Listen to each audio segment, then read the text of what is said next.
ఆధ్యాత్మిక వైభవంతో, చారిత్రక మహిమతో, భక్తి పరాకాష్ఠకు ప్రతీకగా నిలిచిన ఒక దివ్యక్షేత్రం. అదే అంబేద్కర్ కోనసీమ జిల్లా కొత్తపేట మండలం పలివేల గ్రామంలో విరాజిల్లుతున్న జటాజూటదారి శ్రీ ఉమా కొప్పేశ్వర స్వామివారి ఆలయం. భక్తుని కోసం స్వయంగా శివుడు జటాజుటాన్ని ధరించిన అద్భుత క్షేత్రం. ఇది కేవలం ఆలయం కాదు, ఇది భక్తికి గెలిచిన స్థలం. ఇది పరమశివుని కరుణకు ప్రత్యక్ష సాక్ష్యం.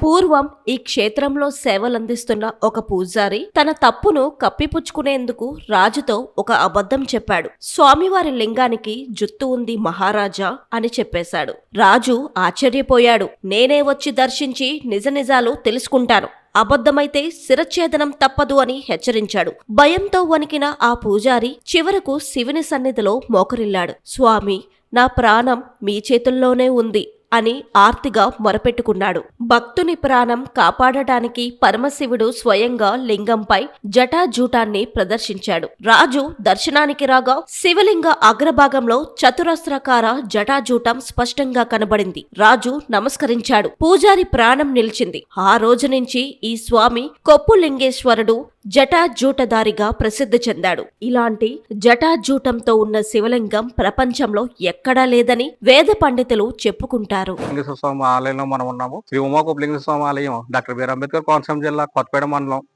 పలివేల గ్రామంలో వేయించేసింది. ఈ యొక్క క్షేత్ర విశేషం ఏంటంటే, అన్ని శివాలయాల్లోకి నార్మల్ గా ఉంటుంది శివలింగం. ఈ శివాలయంలో మాత్రము శివుడికి కొప్పు ఉండడం ఈ యొక్క శివాలయం విశేషము. జటాదూటదారుడిగా ఈ యొక్క క్షేత్రం విరజిల్లుతుంది. అదే కాకుండా ఈ యొక్క క్షేత్ర విశేషం ఏంటంటే, శివుడు పార్వతి ఏకపీఠంపై ఉండడం కూడా ఇక్కడ చాలా విశేషంగా ఉంటుంది.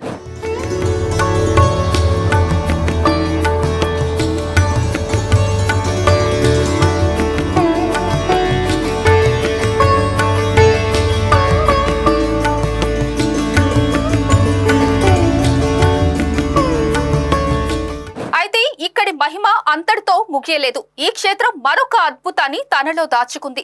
సాధారణంగా శివాలయాల్లో అమ్మవారు వేరే గర్భగుడిలో ఉంటారు.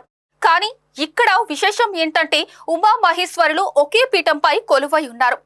అగస్త్య మహర్షి తపస్సుతో ఇక్కడ ఆది దంపతులు సకుటుంబ సమేతంగా దర్శనమిస్తారని పురాణాలు చెబుతున్నాయి. వినాయకుడు కుమారస్వామి ప్రభా మండలంలో సన్నిధి ఇచ్చే ఈ రూపం ప్రపంచంలో అరుదైన దివ్య దర్శనం. ఈ క్షేత్ర చరిత్ర ఎంతో పురాతనమైనది. క్షీరసాగర మదనంలో ఉద్భవించిన అమృతలింగాన్ని రాక్షసులు ఒక పల్వలములో దాచగా అగస్త్య మహర్షి వెలికితీసి ప్రతిష్ఠించారని పురాణ గాథ.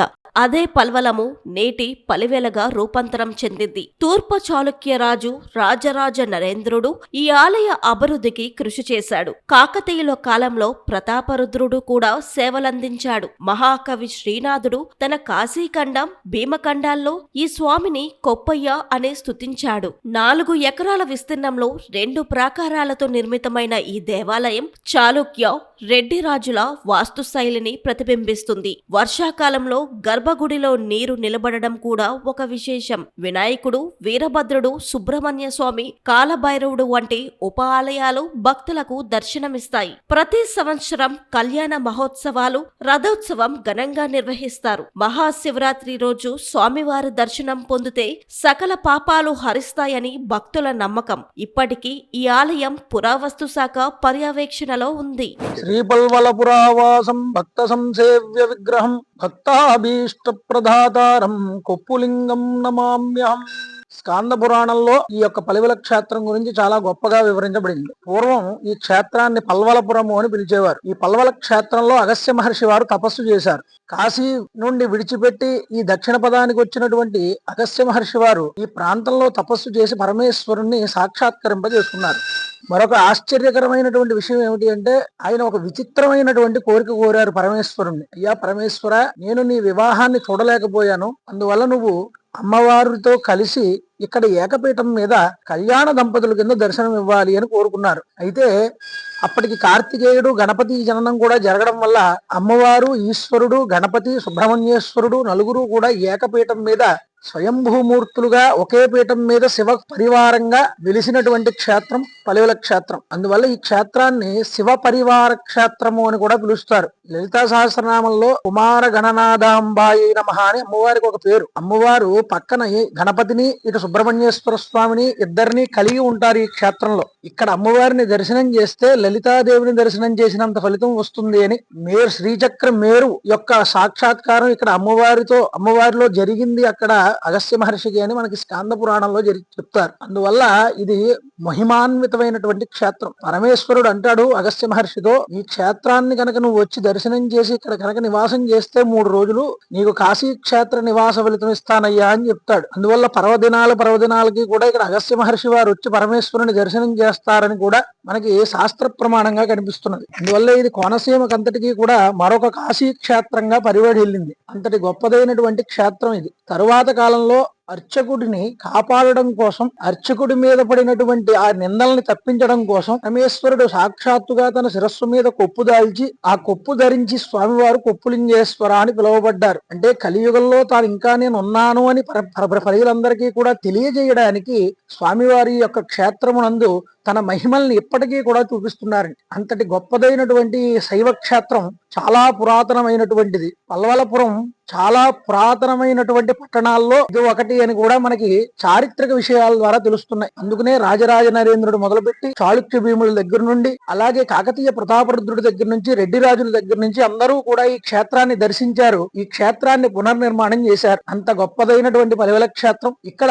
స్వామివారికి శివరాత్రి మహోత్సవాలు అంగరంగ వైభవంగా 5 రోజుల పాటు ఇక్కడ జరుగుతాయి. స్వామివారి కళ్యాణోత్సవాలు, స్వామివారికి గొప్పదైనటువంటి పాంచరాత్ర విధానంగా అంటే 5 రోజుల పాటు కళ్యాణాన్ని ఇక్కడ నిర్వహిస్తారు. స్మార్తాగమం విధానంలో ఇక్కడ స్వామివారి యొక్క కళ్యాణం జరుగుతుంది. 5 రోజుల పాటు జరిగే విధానంలో ఈ యొక్క కళ్యాణాన్ని భక్తులందరూ దర్శించి తన్మయత్వాన్ని పొంది శివరాత్రి మహోత్సవంలో పాల్గొని పరమేశ్వరుడికి వివిధ రకాలైన పూజలు, అభిషేకాలతో ఆయన్ని పూజించి తన్మయత్వం పొందుతారు. కాబట్టి ఈ క్షేత్రాన్ని అందరూ కూడా దర్శించి కృతకృత్యులు కావాల్సిందిగా కోరుతున్నాం.